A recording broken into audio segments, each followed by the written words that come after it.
Hello there. I'm a 23-year-old college student who has decided to take an education course. And for this education course, I was assigned to a student named Steve. Steve was a first grader who was having problems in phonemic awareness, phonics, sight words, and basic reading comprehension. We had to look over his various strengths and weaknesses, and so I am going to go on script because there is a lot to cover, and I hope you enjoy the presentation I am about to give out to you guys. So, here we go. Steve's strengths were that he was determined to complete his assignments in a timely manner, and that he was eager to learn from our lesson plans together. His weaknesses were that he had a poor grasp on saying words correctly, and was slow at learning how to spell out different words correctly. For example, when I was conducting my lesson plans for Steve, I would always write down questions for him. These questions would usually go over things that were relevant to him, such as what was his favorite color, or why do we need to go to sleep? He would then write back to me an answer, and his sentences were usually garbled and barely comprehensible. On our last lesson plans, however, he improved significantly and was able to answer my questions with only a few words being misspelled. For the lesson plans, we had to go over 8 of them together. That tested his phonics skills, his phonemic awareness skills, his ability to find sight words correctly and quickly, and basic comprehension skills. The lesson plans had to be finished in 30 minutes, since Steve was a first grader, and so what I had to do for each lesson plan is divide the time for different portions of the lesson. These portions of the lesson usually range to about 6 to 8 minutes, and all of the lesson plans were finished in the 30-minute time slot because of it. With time management for the lesson plans figured out, I then had to find different strategies to make sure Steve was getting the help for the weaknesses in spelling and slow learning. I mentioned before how Steve's sentences were garbled and barely comprehensible at first. Something needed to be done about that, so I was able to find a way to remedy that. What I decided to do to fix that was point out to him which words he got wrong and make him practice saying those words correctly. We would review every single word he got wrong, and soon enough, by the time we got to our last lesson, he was able to speak a lot better and was able to say his sentences clearly and understandably.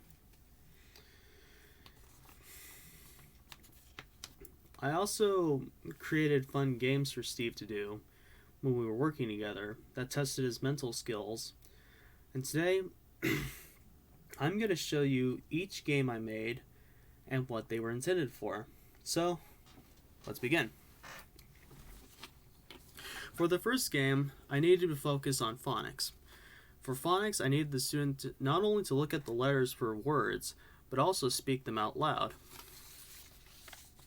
To illustrate this point, we are going to look over a game I made for that. This is Connect 4 Phonics Edition. Now, for this game, what Steve had to do, well, it's basically the same rules as regular Connect 4, where you take a matching circle that has the phoneme on it, so let's say at right here, and match them all together, whether it's vertically or horizontally. Now, every time Steve put a chip in, he had to actually say the sound like at, so that he correlates the sound with the phonic that's printed on here. So, you get me?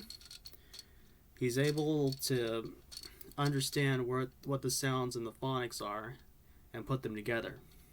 Alright? So this is the first activity. The second activity I want to go over is sight word dice. Now, for these dice right here, we had to go over several different words that he was having problems with.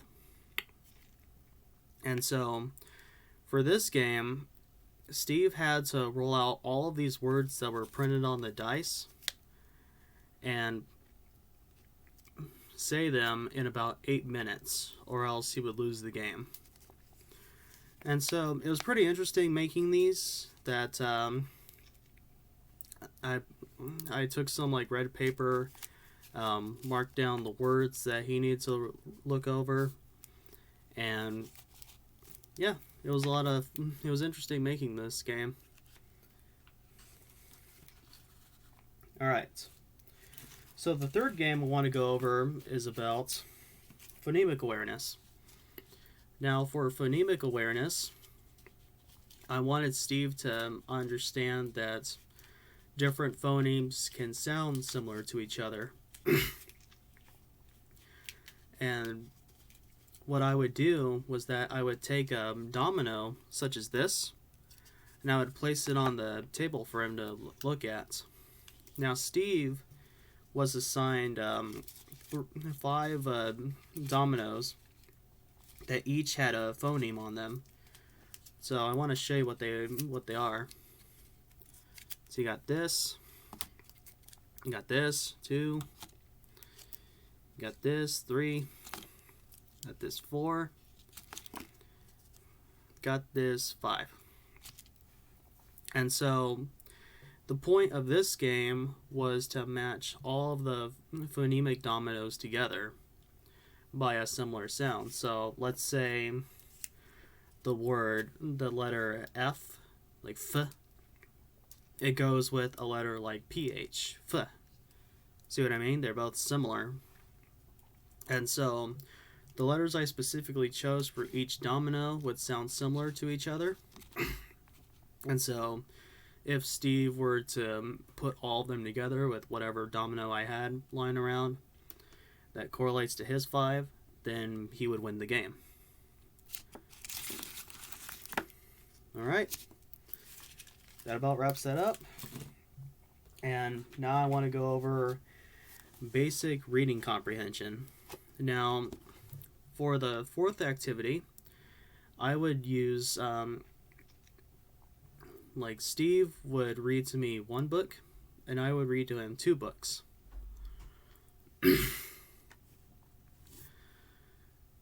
I'm going to go over my script again. Just be right with you. For this activity, I would read to Steve 2 books, and he would read to me 1 book. As we read together, Steve's comprehension skills improved greatly when he was reading his book out loud to me, because he was forced to concentrate on every word that was presented to him, and through this, he was able to become a better reader. He also improved his listening skills because as I was reading to him what new books were selected for the activity, he was able to learn how to say more words correctly.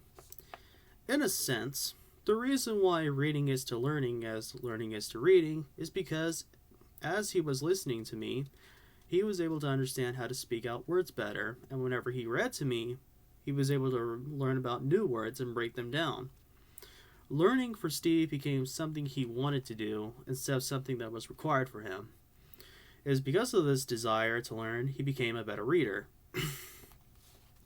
It was an interesting experience being able to work in this class. I feel I learned a lot of skills while being in this class, and I will be sure to use them for the coming years. Now, we gotta talk about the elephant in the room, the good old coronavirus. So, for post-coronavirus world, what do I feel is... How do I think post-pandemic education is going to influence future teaching? Well, the answer to that is that we are going to become more and more reliant on computers. Now, whether or not the coronavirus is stopped or continues to spread, schools are going to create more online classes so that everyone is going to have a chance of completing their educational goals. They've even talked about it on the news such as how they're not going to allow like snow days anymore, that people are allowed to come to school physically or not, through the use of computers. And I think that's pretty amazing that we were able to accomplish such a feat. Well, thank you for watching this video. I hope you have a great day.